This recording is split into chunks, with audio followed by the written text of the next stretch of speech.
In the vibrant city of Accra, where golden sunsets paint the horizon and the sounds of high-life music drift through streets filled with dreams and determination, a story unfolds that will challenge everything you believe about destiny, blood, and the invisible threads that bind families together across time. What happens when a man donates blood to save a child's life, only to discover through DNA testing that he's been loving his own son without knowing it? What happens when 8 years of separation, built on family pride and social barriers, collides with one moment of medical crisis that reveals a truth no one saw coming? This is the story of Asha, Marcus, and little Kwame. A story that proves sometimes the heart recognizes what the mind cannot understand, and sometimes a father's love flows through his veins to save his child before he even knows that child is his. They say blood doesn't lie, but sometimes it reveals truths that change everything. Sometimes love finds a way back home, even when the path seems impossible. It was during the dry season when Harmattan winds carried red dust from the Sahara, painting Accra's sky in hues of copper and gold. The La Palm Royal Beach Hotel glittered with Ghana's elite gathered for the annual Excellence in Business Awards. Among them was Marcus Asante, 22 years old, heir to the Asante Group empire that controlled everything from cocoa export to telecommunications across West Africa. Marcus was everything you'd expect from a wealthy businessman's son: handsome with sharp cheekbones, confident in his traditional kente cloth, educated at the finest schools in London and New York. But that night, as he moved through the crowd of politicians, business moguls, and celebrities, his eyes found someone who didn't belong to that glittering world. Her name was Asha Osei. She was 19, a second-year architecture student at the University of Ghana, working as an event coordinator to pay her tuition fees. While other girls her age might have been intimidated by the luxury surrounding them, the flowing champagne, the designer gowns, the casual talk of millions, Asha carried herself with quiet dignity. Her beauty was natural, unadorned, and her eyes held dreams bigger than the small room she shared with 3 other students in a crowded neighborhood. "Sister, you look like you need a break from all these big men and their big talk," Marcus said, approaching her with 2 glasses of fresh coconut water, speaking in Twi. Asha looked up, surprised. In her experience, wealthy men at these events either ignored the working staff entirely or looked at them in ways that made her skin crawl. But Marcus's smile was different, genuine, curious, without the arrogance she had learned to expect. "Thank you, but I'm working," she replied carefully, also in Twi, though she could tell from his accent that he was educated abroad. "For 5 minutes," Marcus insisted gently. "Tell me about yourself. What do you study?" "Architecture," Asha said, her voice growing stronger as she spoke about her passion. "I want to design affordable housing for families in Nima and Old Fadama. Beautiful homes that poor people can actually afford to live in, not just the glass towers for the wealthy in airport residential." Something in her passion struck Marcus deeply. Here was someone who dreamed not of taking from Ghana, but of giving back to it, not of escaping poverty, but of transforming it. They talked for those 5 minutes, then 10, then somehow found themselves on the hotel's terrace overlooking the Atlantic Ocean, talking until the waves reflected moonlight like scattered silver coins. "You're not what I expected," Asha said softly. "What did you expect? Someone who cares only about money and connections to politicians." Marcus laughed, a sound both bitter and hopeful. "Maybe I'm learning to care about different things." That night, under the West African stars, 2 hearts connected across social lines that their families considered sacred and immutable. Rich and poor, a divide that had separated communities since colonial times and continued to this day. What happened next was beautiful and tender and completely unplanned. In Marcus's penthouse overlooking the Coral Lagoon, they gave themselves to each other with the innocence of young people who believe love can bridge any divide, who think their feelings matter more than family expectations or social traditions. But tradition, as it often does in Ghana, had other plans waiting.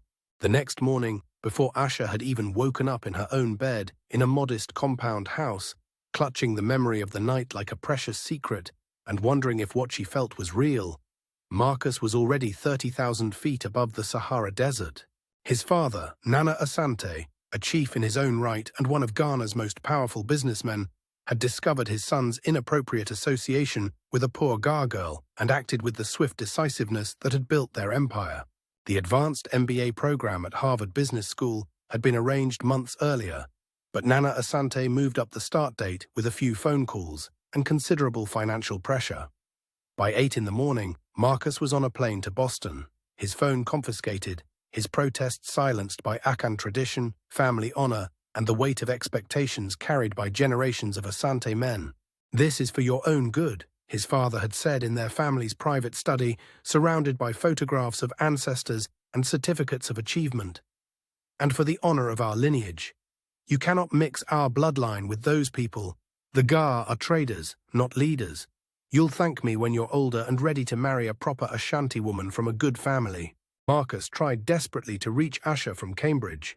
He called the university repeatedly, sent letters through friends, even hired a private investigator to find her. But Asha had been forced to drop out just 2 months later when her savings ran out and her family could no longer support her education.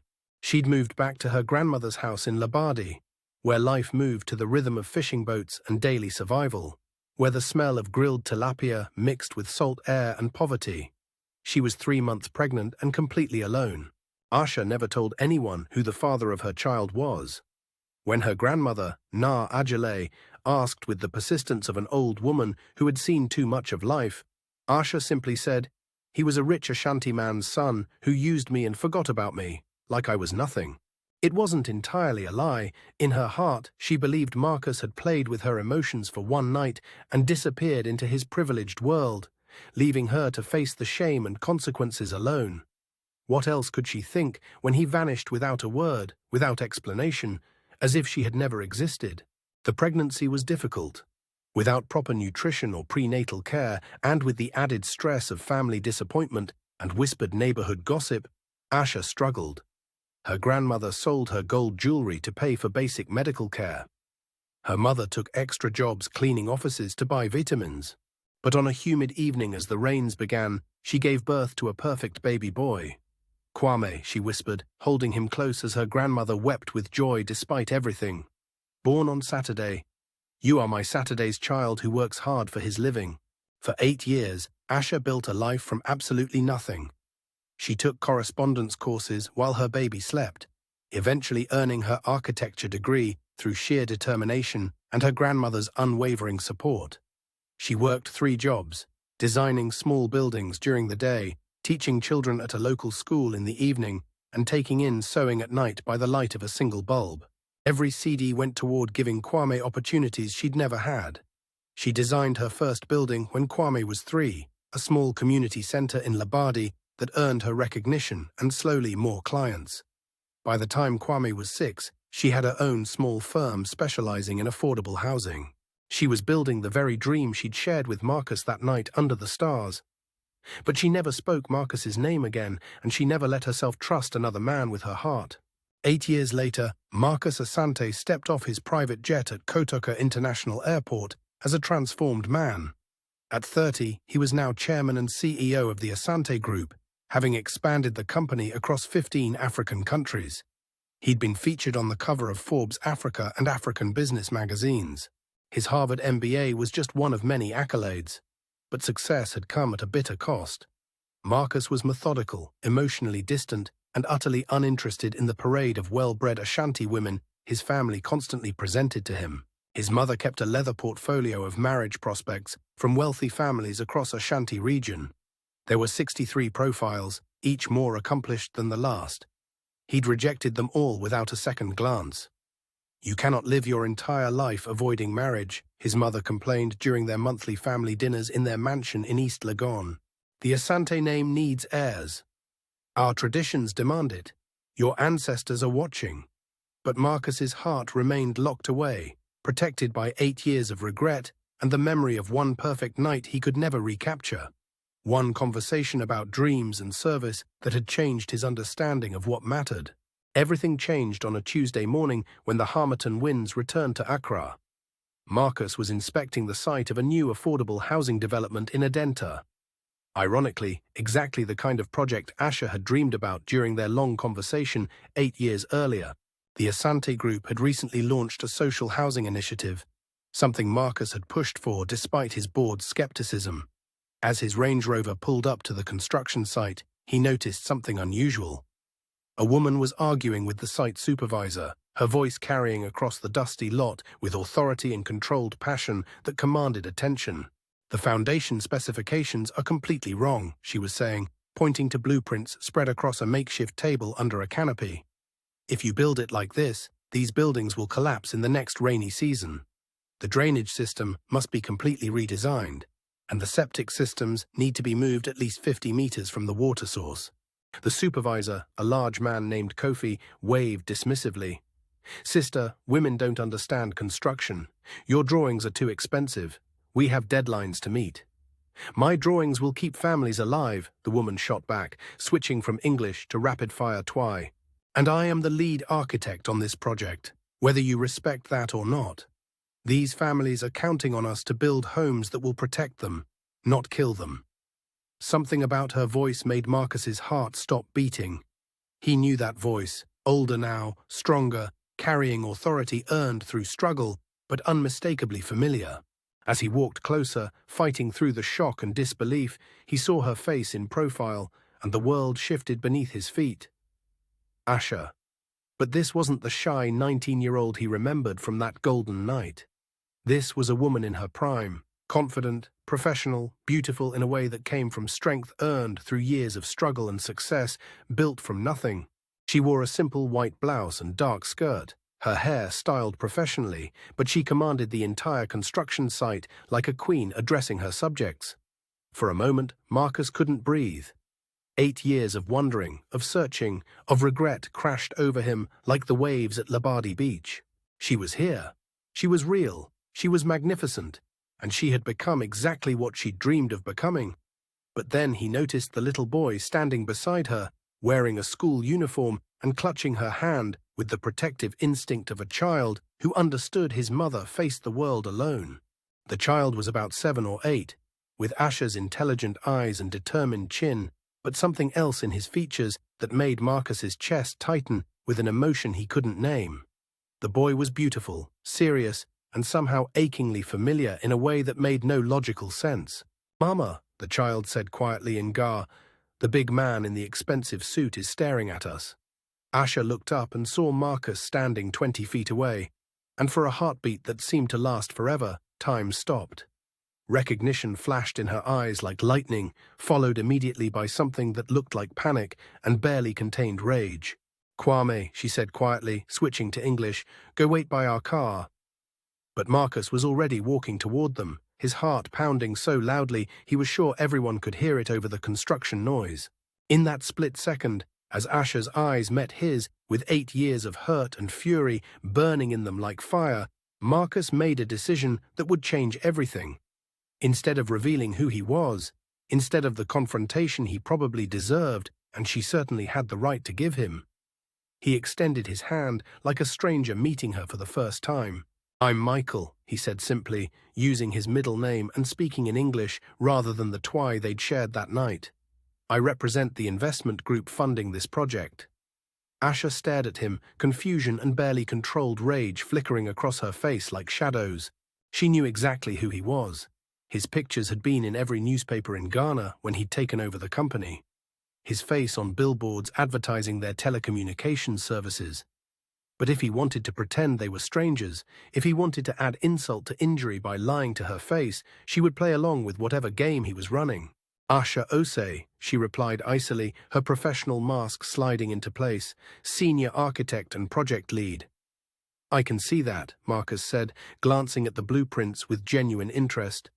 "And you're absolutely right about the drainage issues. Kofi, implement Ms. Osei's changes immediately. Cost is not a factor when safety is involved." The supervisor looked between them, confused by the authority in this supposed investment representative's voice, but something in Marcus's tone brooked no argument. As the days passed, Michael became a regular fixture at the construction site. He appeared every morning in business casual clothes, carrying a leather briefcase like any other project consultant. But there was something different about him, the way other workers unconsciously deferred to him, the quality of his questions about the construction process, the expensive watch he thought he'd hidden under his sleeve, the way he spoke about construction as if he owned other projects across the country. Asha found herself drawn to him despite every instinct telling her to stay far away. There was something about Michael that reminded her of someone from long ago, someone who had broken her heart so completely she'd never quite recovered. The way he listened when she talked about her work, the way he asked thoughtful questions about sustainable building practices, the way he seemed to genuinely care about the families who would live in these homes. But more than that, she watched how he interacted with Kwame. Every day after school, Kwame would come to the construction site to wait for his mother, carrying his school bag and a small container of food his great-grandmother had packed. And every day, Michael would find time to talk with the boy, as if he had nothing more important to do than listen to a child's stories. "What are you building here, Uncle Michael?" Kwame would ask, his eyes wide with curiosity as he watched the workers. "Houses," Michael would reply patiently, crouching down to the boy's level. "Strong houses where families can be safe and happy. Houses that will last for generations. Like the ones my mama designs? Exactly like that. Your mama is very talented. She's helping to build a better Ghana." One afternoon, Michael taught Kwame how to read architectural drawings, explaining how lines on paper became walls and rooms. Another day, he showed him how to calculate measurements and understand angles. But it was the quiet moments that mattered most, when Michael would listen to Kwame talk about school, about his dreams of becoming an engineer like his mama, about how he wanted to build roads and bridges that would connect all of Ghana. "She works too hard," Kwame confided one day, sharing his biscuits with Michael under the shade of a tree.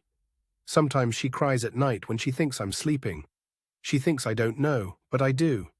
I think she's lonely. I wish she had someone to help her carry all the heavy things." Marcus's heart broke a little more each day. This child, this beautiful, intelligent, kind child, was growing up without a father, carrying adult worries about his mother's well-being. And Asha was carrying burdens she should never have to bear alone, building success from nothing while raising a son who clearly adored her. He began to fantasize about a different life, about being a real father to Kwame, about teaching him not just about construction, but about life and responsibility and what it meant to be a good man. About being a real partner to Asha, supporting her dreams instead of just watching from the outside. About building the family he'd never known he wanted until he saw what he'd lost. But he was also terrified. Terrified that if Asha knew who he really was, she would disappear again. Terrified that his deception was building a foundation of lies that would eventually collapse and destroy any chance he might have of earning their forgiveness. It started with small things that only a mother would notice. Kwame would get tired more easily during their after-school conversations with Michael. He'd sit down more often, catch his breath after running just a few steps from the car to the construction site. Asha noticed, but convinced herself it was just the stress of school. Just the normal exhaustion of an active 8-year-old who stayed up too late reading construction books Michael had given him. But on a Friday evening, as Accra prepared for the weekend and the smell of kelawel and grilled plantain filled the air from street vendors, Kwame collapsed. Asha was reviewing final construction schedules at the kitchen table of their small but comfortable apartment in Dansaman when she heard a thud from the living room. She rushed in to find Kwame unconscious on the floor, his lips blue, his breathing shallow and labored. The next hours passed in a blur of taxi rides, emergency rooms, and terrifying medical terminology that made no sense. At Korlebu Teaching Hospital, Dr. Akosua Mensah delivered news that shattered Asha's carefully constructed world. "Your son has a severe congenital heart defect," she said gently, her voice carrying the weight of too many such conversations. "A condition called tetralogy of Fallot. It's been developing since birth, but now it's reached a critical stage where his body can no longer compensate." "What does that mean?" Asha whispered, holding Kwame's small hand as he slept. "It means Kwame needs immediate surgery. Without it, he has perhaps weeks to live. Maybe less. The surgery would cost $50,000. Asha's entire life savings, everything she'd built over 8 years of backbreaking work, totaled less than $8,000. For 3 days, Asha sat beside Kwame's hospital bed, making phone call after phone call with shaking fingers. She contacted every bank, every microfinance organization, every charity organization she could find. She called clients who owed her money, colleagues who might know investors, anyone who might be able to help. She sold her laptop, the one she'd used to design her first building. She sold her jewelry, including her grandmother's gold earrings that were the only valuable things their family had ever owned. She mortgaged her small office space and put her apartment up as collateral for loans that still weren't enough. It wasn't enough. It wasn't even close. On the fourth day, as Kwame lay pale and weak in his hospital bed, his breathing becoming more labored with each passing hour, Asha finally broke down. She sobbed in the hospital corridor, her dreams of giving her son a better life crashing around her like broken glass. All her success, all her hard work, and she couldn't even save the most important person in her world. That's when she saw Michael running toward her down the hospital corridor, still in his work clothes, his face etched with genuine worry and something deeper, something that looked almost like parental fear. "I heard what happened," he said simply, his voice thick with emotion. "How is he?" Through her tears, Asha told him everything. The diagnosis, the impossible cost, the reality that she was about to lose the only good thing in her life, the son who gave her every breath meaning. "I've failed him," she whispered, her voice breaking. "I've worked so hard, sacrificed everything, built a successful business, and I can't even save my own son's life. What kind of mother does that make me?" Michael took her hands in his, and for a moment she felt less alone than she had in 8 years. "You haven't failed anyone," he said firmly, his voice carrying absolute conviction. "You're an incredible mother. You've given that boy a life full of love and dreams and possibilities, and we're going to figure this out." "We?" "I want to help," Michael said, and something in his voice made her look at him more carefully. "Please, let me help." That night, Michael disappeared for hours. When he returned to the hospital the next morning, he brought news that seemed impossible, too good to be true. "I've arranged everything," he told Asha, his eyes bright with something that looked like relief and determination. "An anonymous benefactor has agreed to cover the full cost of Kwame's surgery. Everything. The surgery, the aftercare, the medications, everything." Asha stared at him in shock, unable to process what she was hearing. How? Who would do such a thing for a child they don't even know? "Sometimes," Michael said carefully, not quite meeting her eyes, "there are people in this world who believe children deserve to live, regardless of their parents' circumstances. Sometimes people with resources want to use them for something meaningful. But there was more. The surgery required a significant amount of blood, a rare type that Kwame had inherited. AB negative, the doctors explained, was found in less than 1% of the population. The hospital's blood bank was critically low, and finding compatible donors was proving difficult. Without hesitation, Michael rolled up his sleeve. "Test me." "Michael, you don't have to." "Yes, I do," he said, and something in his voice silenced her protests. "Let me do this one thing right." An hour later, the results came back. Perfect match. As Michael lay on the donation table, watching his blood flow into bags that would soon flow into Kwame's small body, he felt a profound sense of purpose he'd never experienced in all his years of business success. This was what love looked like, not grand gestures or expensive gifts, but the willingness to give your literal life force to save someone else's child. But neither Michael nor Asha noticed the small notation the lab technician made on the bloodwork forms. A notation that would change everything they thought they knew about love, family, and the invisible threads that bind people together across time and space. Dr. Mensah found Asha in the family waiting room while Kwame was in surgery. Her face was strange, confused, almost disbelieving, as if she'd discovered something that challenged the fundamental laws of nature. "Ms. Osei," she said carefully, sitting down beside her. "I need to discuss something unusual with you. Is it Kwame? Is something wrong with the surgery?" "No, the surgery is progressing well. Dr. Boateng is one of our best cardiac surgeons. This is about something else. Something we discovered during the blood work for your friend Michael. In our testing protocols, we run genetic markers on all blood donations. It's standard procedure for compatibility and safety, but it also provides other information." "Ms. Osei," Dr. Mensah said gently, her voice carrying the weight of impossible truth. "The man who donated blood for your son. According to our DNA analysis, he is Kwame's biological father." The words hit Asha like a physical blow. For a moment, she couldn't breathe, couldn't think, couldn't process what she'd just heard. The hospital corridor seemed to spin around her. "That's impossible," she whispered. You must have made a mistake. I've run the test 3 times to be certain. There's no doubt. The genetic markers are an exact match. Michael is Kwame's father. But as the shock began to clear, another realization crashed over her like a tidal wave. If Michael was Kwame's father, and if Kwame was 8 years old, and if there had only been one man in her life 8 years ago, Marcus, she breathed, the name like a curse and a prayer combined. That lying, manipulative bastard. Asha found him in the hospital's small mosque, where he'd gone to pray for Kwame's successful surgery. For a moment, she just stared at him. This man who had been both her greatest love and her deepest pain, kneeling on a prayer mat with his head bowed in submission to God. Marcus Asante, she said quietly, her voice deadly calm in a way that made him freeze. He looked up and she saw tears in his eyes. You know? How long have you known? Known what? That you were Asha. He stood slowly, facing her across 8 years of misunderstanding and pain. I knew the moment I saw you at the construction site.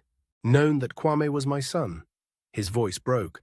I found out 10 minutes ago when Dr. Mensah called me. Asha felt 8 years of hurt and anger and betrayal rising in her chest like a volcano about to erupt. 8 years of raising their son alone, of crying herself to sleep, of wondering why she wasn't good enough to keep him. You left me, she said, her voice shaking with fury. You made love to me like it meant everything. Told me you wanted to build a better Ghana together, and then you disappeared like I was nothing. Like I was just some poor gargoyle you could use for one night and forget. I was forced to leave, Marcus said desperately, his own voice breaking. My father put me on a plane to Boston the next morning. I tried to find you. I called the university. I wrote letters. I hired investigators. But you disappeared. Because I had to drop out of school when I couldn't afford tuition anymore.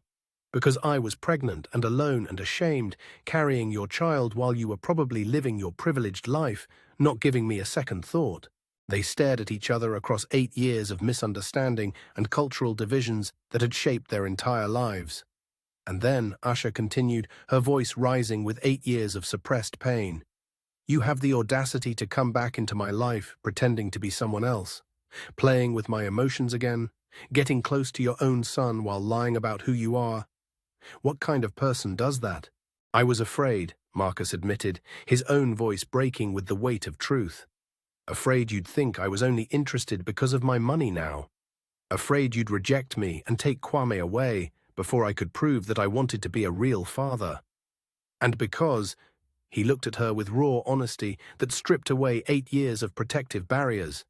Because I fell in love with you all over again, and I fell in love with Kwame, and I wanted to earn the right to be in your lives. Not buy my way in. You've been in love with your own son for 3 months without knowing it, Asha said, the anger giving way to something more complex. Grief for all the lost time, wonder at the strange workings of fate. He's incredible, Marcus whispered, tears flowing freely now. He's smart and kind and talks about you like you're the most amazing woman who ever lived.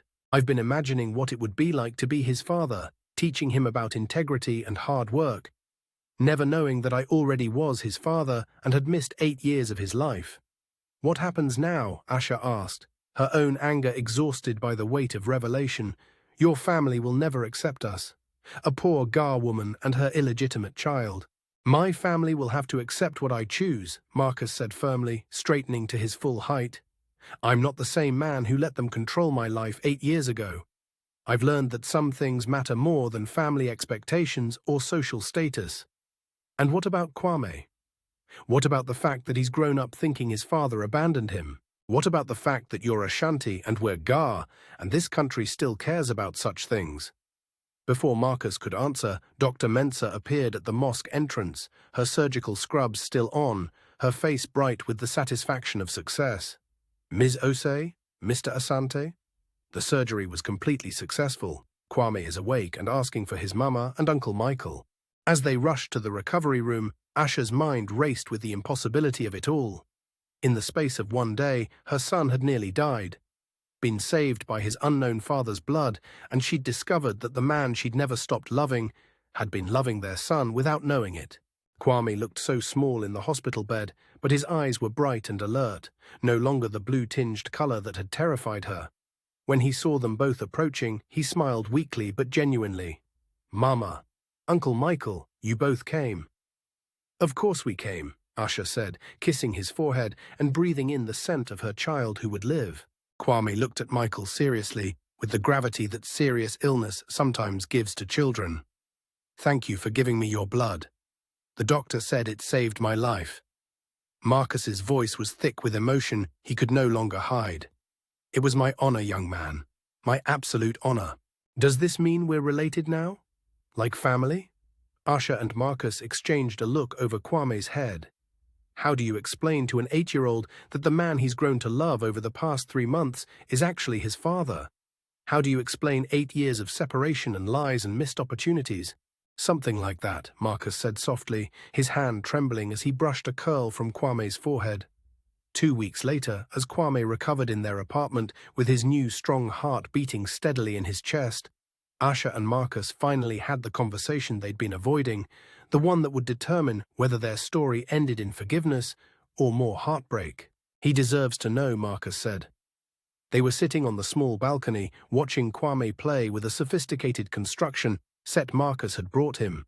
Not the cheap plastic toys he was used to, but real wooden pieces and metal connectors that could build actual miniature buildings. "I know," Usher said, watching her son's joy in creating something beautiful. "But how do we explain that the man he's been calling Uncle Michael is actually his father? And how do we explain why his father wasn't there for the first 8 years of his life? How do we explain family pressure and cultural prejudice to a child who sees the world in simple terms of love and kindness?" "We tell him the truth," Marcus said simply, "that sometimes adults make mistakes, and sometimes culture and family expectations keep people apart who should be together. But that doesn't mean the love wasn't real, that sometimes it takes time for love to find its way back home." That evening, they sat Kwame down and told him everything. About the night 8 years ago when his parents met under the stars and fell in love. About the forced separation, about the years of searching and wondering and missing each other. About how Marcus had fallen in love with him before knowing he was his son. How blood had called to blood across the years. About wealthy families and poor families. About Ashanti traditions and Ga pride. And how sometimes love has to be stronger than culture. Kwame listened with the serious attention of a child who has learned that the adult world is far more complicated than he'd imagined, but also more wonderful. "So you're my real father?" he asked Marcus finally, his voice small but hopeful.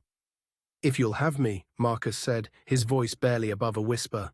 "If you can forgive me for not being there when you needed me." Kwame was quiet for a long moment, processing this information with the careful consideration he'd learned from watching his mother make important decisions. Then, "Will you still teach me about construction?" Marcus laughed, tears streaming down his face. "Every day if you want. And about business, and about being a good man, and about how to treat the people you love. And will you marry Mama so we can be a real family?" Kwame asked with the directness of childhood.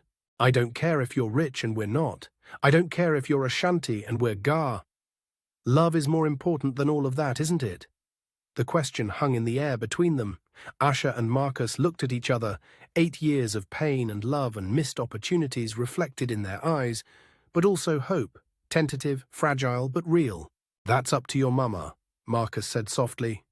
That night, after Kwame had fallen asleep, Usher and Marcus talked until dawn broke over Accra. About forgiveness and second chances. About love that survives time and cultural barriers and family disapproval. About the kind of family they wanted to build together and the kind of Ghana they wanted to help create for their son. "I want you to know," Marcus said as the first call to prayer echoed across the city, "that even if you can't forgive me, even if you can't trust me with your heart again, I will always be Kwame's father. I will always take care of both of you. That's not conditional on anything else. And I want you to know," Usher replied, her voice steady with hard-won wisdom, "that I never stopped loving you.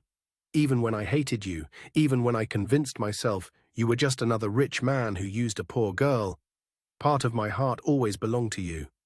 But love isn't enough by itself. Trust has to be rebuilt. Respect has to be earned. And I need to know that you won't disappear again when your family pressures you." Marcus reached into his jacket and pulled out a folded document. "I've already told my family about you and Kwame, about our plans to be together. And this," He handed her the papers. "Is a legal document giving you 50% ownership of the Asante Group. Not as my wife, not as a gift, but as recognition of your professional talents and as security for you and Kwame. You'll never have to depend on anyone again." Asha stared at the documents, then at Marcus. "I don't want your money."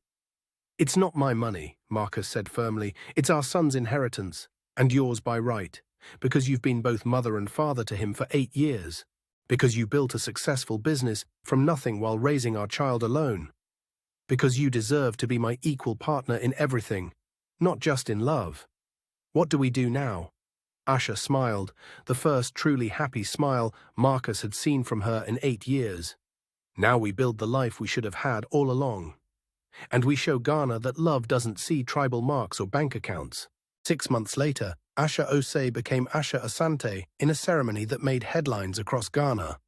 The wedding was held at the National Theatre in Accra, with guests from both the Ashanti and Ga communities celebrating a union that represented the new Ghana, one where love mattered more than tradition, where talent mattered more than background.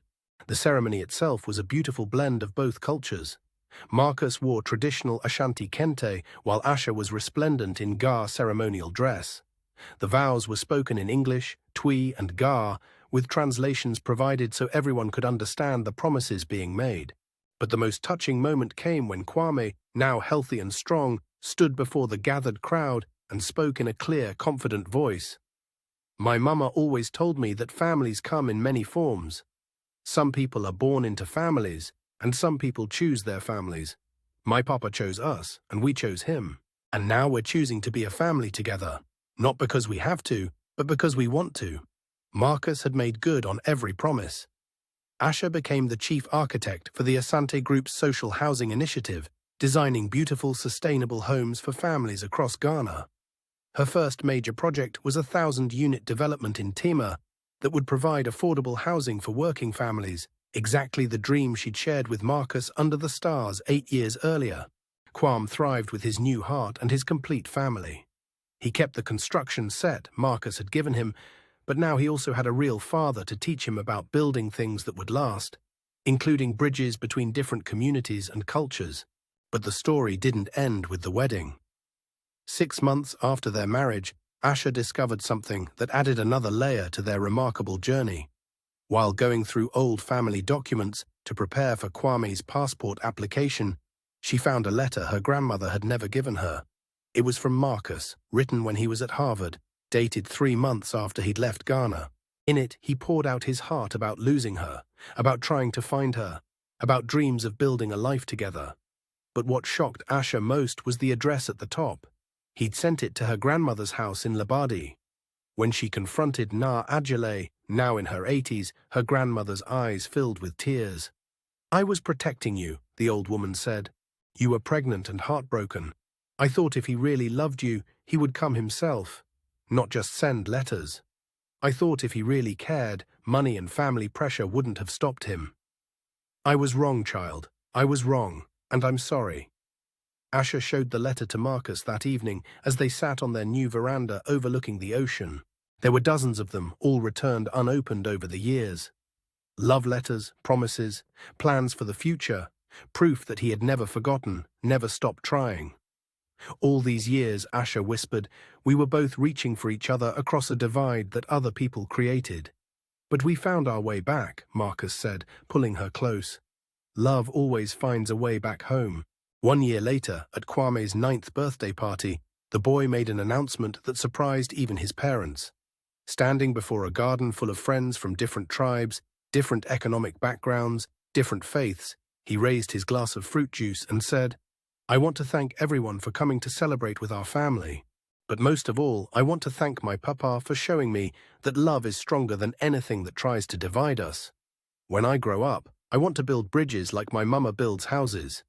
Real bridges that connect all the different parts of Ghana so everyone can visit each other easily." The adults laughed, thinking it was a cute childhood dream, but Marcus and Asha exchanged a knowing look. Their son was already thinking like an engineer, like a leader, like someone who understood that the bridges between people are just as important as the bridges between places. The Asante family had learned that some bonds are written in the very fabric of who we are, waiting patiently for the right moment to reveal themselves. Sometimes a father's love flows through his blood to save his child's life before he even knows that child is his. Sometimes the heart recognizes what the mind cannot understand. Sometimes love is patient enough to wait 8 years for its moment to come home. This is the story of Marcus, Asha, and Kwame, a reminder that love is patient, love is persistent, and love transcends every barrier that society tries to build between people. It reminds us that family isn't just about blood or tradition or social expectations, but about choice and commitment and the willingness to fight for each other. In the end, they discovered that the most beautiful buildings are the families we construct from the blueprints of forgiveness, second chances, and love that refuses to see differences in status, wealth, or tribal affiliation. In the bustling heart of Accra, where the Asante Group's headquarters now houses the largest affordable housing initiative in West Africa, there's a plaque in the lobby that reads, "In memory of all the families separated by circumstances beyond their control, and in celebration of love that finds its way home." The plaque was Kwame's idea. At 14, he's already apprenticing with both his parents, learning architecture from his mother and business strategy from his father. But more importantly, he's learning that the most important construction project of all is building a society where every child knows they are loved and valued, regardless of where they come from. Marcus and Asha now run their foundation together, providing scholarships for young people from all backgrounds to study architecture, engineering, and business. They've built 17 affordable housing developments across Ghana, each one designed with the same principle that brought them together: beautiful homes that poor people can actually afford. And sometimes, when the Harmattan winds blow red dust across Accra's golden sunsets, they sit on their veranda with Kwame and his baby sister Adwoa, watching the city lights reflect in the distance like scattered stars, remembering the night when two young hearts connected across impossible divides and planted the seeds of a love strong enough to change not just their own lives, but the lives of thousands of families who now have safe, beautiful homes to call their own. Love always finds a way back home, Marcus still tells Kwame sometimes, when the boy faces his own challenges and disappointments. Sometimes it just takes a little longer than we expect. What did this story teach you about love, forgiveness, and second chances? Have you ever had to choose between family expectations and following your heart? Share your thoughts in the comments below. I read every single one of them. And if this story touched your heart, please share it with someone who needs to hear that love always finds a way back home. Don't forget to subscribe and hit that notification bell for more incredible stories that will make you believe in the power of love, family, and never giving up hope. Until next time, remember, sometimes the greatest love stories are the ones where love has to fight its way back home.